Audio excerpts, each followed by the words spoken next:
বিয়ের পর যখন আপনি নাট্যচর্চা চালিয়ে গেলেন, কারণ হয় না যে সেই সময় ৭০-এর দশকে একটি মেয়ের এরকম ঘরের বাইরে বের হওয়া কিংবা নাট্যচর্চা করা তো অনেক একটা কি বলবো ঝুঁকিপূর্ণ কিংবা সমাজের চোখে একটা বাঁকা কাজ।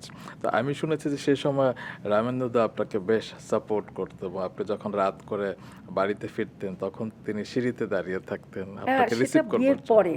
জি হ্যাঁ, বিয়ের পরে মানে আমাকে তো ওই গলির মধ্যে ছেড়ে দিত গাড়ি, টেলিভিশনের গাড়ি গলিতে ছেড়ে দিত, বিকজ ওটা ঢুকে না, ওখানটা জি ঢোকে না।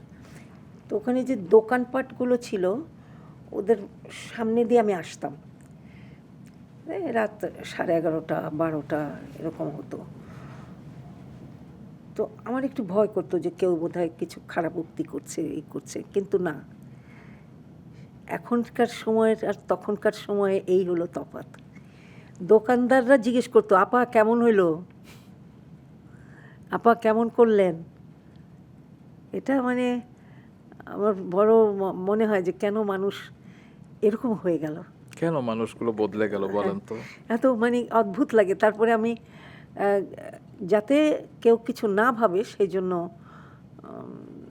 আমার স্বামী প্রবর ওইখানটায় দাঁড়িয়ে থাকতেন, আমার সুটকেসটা হাতে নিতেন, দেখতো, কারণ অনেকে অনেক কিছু ভাবতে পারে, সেই কারণে উনি নিয়ে যেতেন না। এবং আপনার শ্বশুর বাড়িও আপনাকে বেশ সাপোর্ট করতে শুনেছি যে আপনি এখনো কৃতদাস নাটকে যখন ছেঁড়া শাড়ি পরেছিলেন কি বলেছিলেন?